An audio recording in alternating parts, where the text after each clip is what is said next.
Hi guys, welcome back to my channel. Today I'm going to be telling you 5 habits that are very bad for eczema healing. So maybe you notice that these habits are partially the reason why you have eczema in the first place.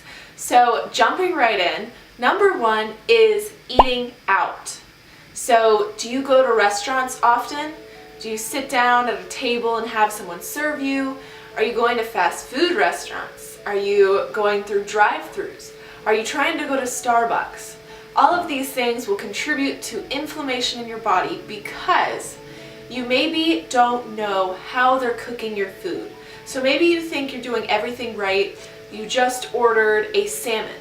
Well, you don't know if the salmon is cooked in butter, if it's cooked in canola oil, which you know from my previous video, 5 worst oils for eczema.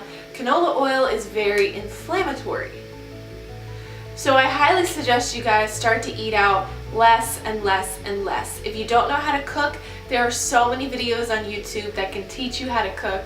I even have a few videos where I can teach you guys little small meals to make. If you're eating fast food, you have to know that all fried food will make your eczema inflamed. It is always cooked in inflammatory oils. You truly don't know what they're putting in your food. So to have full control over the ingredients that you're eating, I highly suggest you either learn to cook or ask your partner to cook with you or for you to try to heal your eczema. So number 2 has to deal with stress. One of the worst things you can do is overload your schedule. So being an extremely busy person may feel good and you may think, oh, I'm not stressed out, I'm perfectly fine. But you don't realize the micro stresses that come with overloading your schedule. There's the chances where you may be late. That's going to put stress on you. There's all sorts of different things when you're way too busy that you aren't getting the time to relax and heal your skin. Our body won't really start to repair itself until it's in rest mode.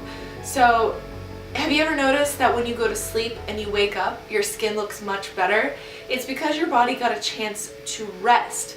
And especially if you're overloading your schedule to the point where it impedes in your sleep time. Make sure you're getting at least 8 or 9 hours of sleep every single night.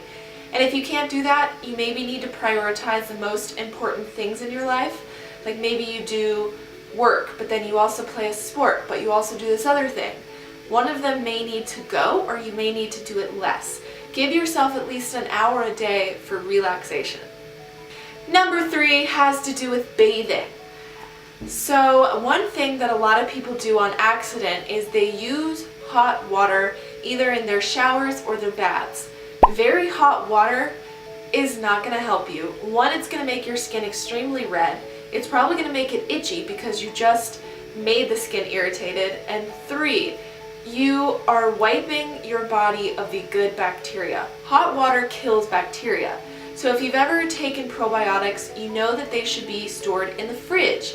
That's because bacteria likes to be, well, especially probiotics, some bacteria can resist heat, but most need to be in a cool environment. So if you've ever washed dishes professionally, you know that very, very hot water has to be put on it, and that's because it kills bacteria.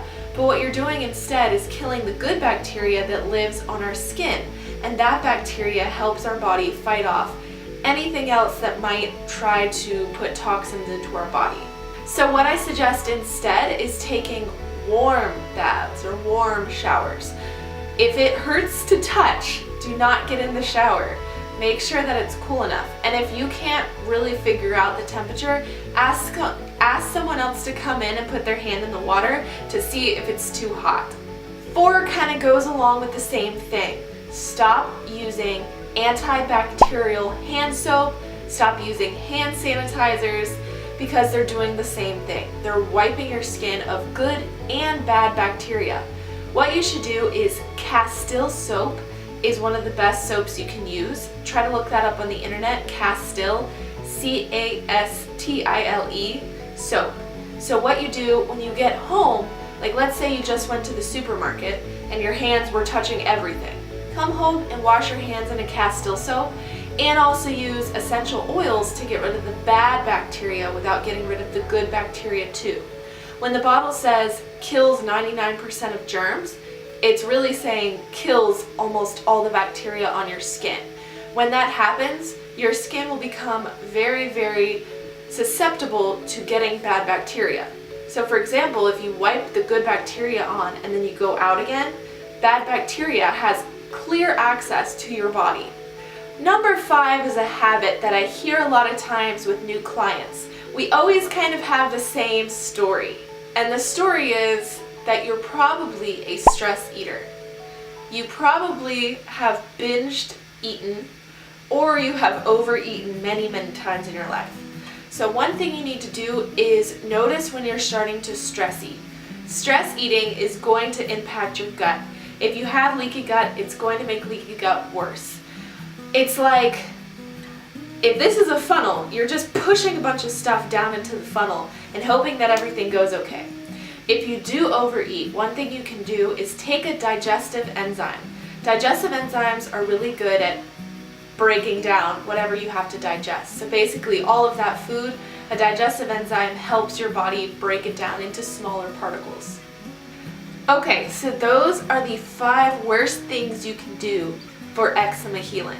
So I want you guys to notice when you stress eat, notice the temperature of your water, and notice if you're eating out too often. I want you guys to heal, and those habits are just not going to go very well. A bonus tip is, please do not consume any caffeine. If you are a coffee drinker, you might want to stop. So those are my tips for today. I will see you in my next video.